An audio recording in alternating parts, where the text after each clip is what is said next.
कहाँ योगदान कम किया जा रहा है, बल्कि कांग्रेस के लोगों ने तो उनके योगदान को ठीक से प्रदर्शित ही नहीं किया। मैं गया था देखने के लिए म्यूजियम को, कि पहले केवल उनके कुछ बिस्तर, उनकी कुछ कुर्सी टेबल, कुछ कागजात, यही सब रखा हुआ था। अब जाकर देखिए जो नेहरू जी वाला जो हिस्सा है उसको भी कितनी बेहतर तरीके से प्रदर्शित किया गया है, क्योंकि भारत के संविधान को बनाने में भी पंडित नेहरू की बड़ी भूमिका थी। तो वो हिस्से के अंदर संविधान निर्माण की पूरी प्रक्रिया को और पूरे चीज़ों को चित्रों के साथ इतने बेहतर तरीके से प्रदर्शित किया गया। देखिए पहले उसका नाम पंडित नेहरू के नाम पर होने में कोई आपत्ति नहीं थी, क्योंकि वो पूरा म्यूजियम केवल पंडित नेहरू पर ही केंद्रित था। लेकिन जब अब इस म्यूजियम के अंदर देश के सभी प्रधानमंत्री, चाहे चंद्रशेखर हों, देवगौड़ा हों, चाहे वो शास्त्री हों, मैंने किसी भी पार्टी से जुड़े हों, सभी प्रधानमंत्रियों की योगदान को उसके अंदर दर्शाया गया है, तब उसका नाम केवल पंडित नेहरू के नाम पर क्यों होना चाहिए? इसलिए ठीक ही कहा कि वो कोई नरेंद्र मोदी के नाम पर तो नहीं उसको घोषित किया जा रहा है। ये तो पीएम म्यूजियम, प्रधानमंत्री का म्यूजियम, यानी जो भी प्रधानमंत्री उनका ये म्यूजियम है। तो इसलिए इस पर कांग्रेस एक बड़ी ओछी राजनीति कर रही है। उनको अपने जो डायनेस्टी है, जो खानदान, उसके अलावा कुछ दिखाई नहीं पड़ता। इसने ठीक ही कहा कि उनको मोतियाबिंद नहीं बल्कि मोदी बिंद हो गया, हर चीज़ के अंदर मोदी फोबिया। अरे भाई, नरेंद्र मोदी ने अपने नाम से थोड़ी इसका नामकरण कर रहे हैं, वो तो सभी प्रधानमंत्रियों को समर्पित है, इसलिए इस पर किसी प्रकार का विवाद उचित नहीं है। नहीं, कैसे रह सकता है? देखिए, एक मंत्री अगर जेल चला गया, अगर एक सरकारी कर्मचारी अगर जेल चला जाता है और 72 घंटे से ज़्यादा अगर जेल रहता तो वो बर्खास्त हो जाता, सस्पेंड हो जाता है। एक मंत्री कैसे रह सकता है? मंत्री है, जेल चला गया, भ्रष्टाचार के आरोप में जेल चला गया। इसके पहले मनीष सिसोदिया ने भी सत्येंद्र जैन को लंबे समय तक बना के रखा था, इनको मनीष सिसोदिया को भी बना के रखा था। तो ये तो कोई मोरलिटी, ये कोई नैतिकता नहीं है कि जो व्यक्ति जेल चला गया, आपको इतना ही लगाव है तो कल जब वो छूट कर आता तो फिर बना दीजिए मंत्री। लेकिन जब व्यक्ति मेन मंत्री जेल में है तो आपकी कैबिनेट की बैठक में कैसे आएगा, बाकी फाइल पर वो हस्ताक्षर कैसे करेगा? तो इसलिए अगर वो मंत्री परिषद से उनको हटाते नहीं हैं तो निश्चित तौर पर राज्यपाल को हस्तक्षेप कर उनको बर्खास्त कर देना चाहिए। ये अधिकार है राज्यपाल का, क्योंकि राज्यपाल ही और शपथ दिलाता है। तो वैसी स्थिति में राज्यपाल को बर्खास्त करने का पूरा अधिकार है। सर, ये दृष्टिकोण लोकसभा में रहेगा, क्या आपकी प्रतिक्रिया है? देखिए, जो परिवारवादी पार्टियां हैं, एनसीपी को, शरद पवार को जो मौका मिला तो पार्टी का अध्यक्ष किसको बने? अपनी बेटी को बना दिया, अपने भतीजे को। तो ये लोग तो परिवार से बाहर निकल ही नहीं सकते। इनके न्यूनतम साझा कार्यक्रम पर कौन भरोसा करेगा, कौन विश्वास करेगा? तो देखिए, तो विपक्षी एकता जो है, ये परिवारवादी पार्टियां और भ्रष्टाचार में आकंठ डूबी पार्टियों का ये सम्मेलन है।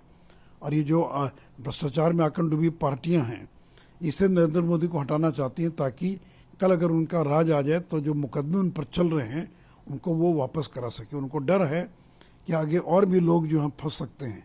भाई, आप अगर गलत काम करेंगे, अभी बालाजी का मामला पूछ रहे थे, इतने गंभीर आरोप हैं, इतने प्रमाण हैं। मनीष सिसोदिया जेल में 3 महीने से ज़्यादा हो गया, आज तक क्यों नहीं बेल मिल पाया? तो इतने पुख्ता प्रमाण हैं। और कभी किसी कोर्ट ने कहा क्या कि राजनीतिक दुर्भावना से इन लोगों को फंसा दिया गया है, इन लोगों को गिरफ्तार किया गया है? तो देखिए, नरेंद्र मोदी की घोषणा थी, ना खाऊंगा ना खाने दूंगा। तो ना खाएंगे ना खाने देंगे। अब अडानी का मुद्दा कहाँ चला गया? रोज जो अडानी अडानी अडानी चिल्ला रहे थे, पूरे संसद के सत्र को नहीं चलने दिया कांग्रेस और विपक्ष के लोगों ने। फिर 1 महीने से एक बार भी अडानी का अपने नाम सुना? कांग्रेस का एक भी बयान आया? भी सुप्रीम कोर्ट ने जो एक्सपर्ट कमेटी बनाई थी, उस एक्सपर्ट कमेटी ने रिपोर्ट दे दिया कि इसके अंदर किसी प्रकार की कोई गड़बड़ी नहीं हुई है। लेकिन ये कोई कार्यक्रम बनाए, उससे कोई फर्क नहीं पड़ने वाला है। नरेंद्र मोदी ने इतना काम कर दिया 9 साल के अंदर कि लोग उसी काम के आधार पर फिर एक बार नरेंद्र मोदी को वोट देगी। सर, इसी पर एमके स्टालिन ने बयान तो इस तरह का बयान। चलिए यार, मैं आप तो स्टालिन साहब को तमिलनाडु में मालूम पड़ जाएगा। तमिलनाडु के अंदर जिस तरह से बीजेपी तेजी से उभर रही है और हमने 25 का लक्ष्य रखा है अपने सहयोगी दलों के साथ, तो उनका तंबू खड़ने वाला है तमिलनाडु के अंदर। इसलिए जो बीजेपी को तमिलनाडु में कमजोर समझ रहे थे, वहाँ भी स्टालिन का तंबू खड़ जाएगा।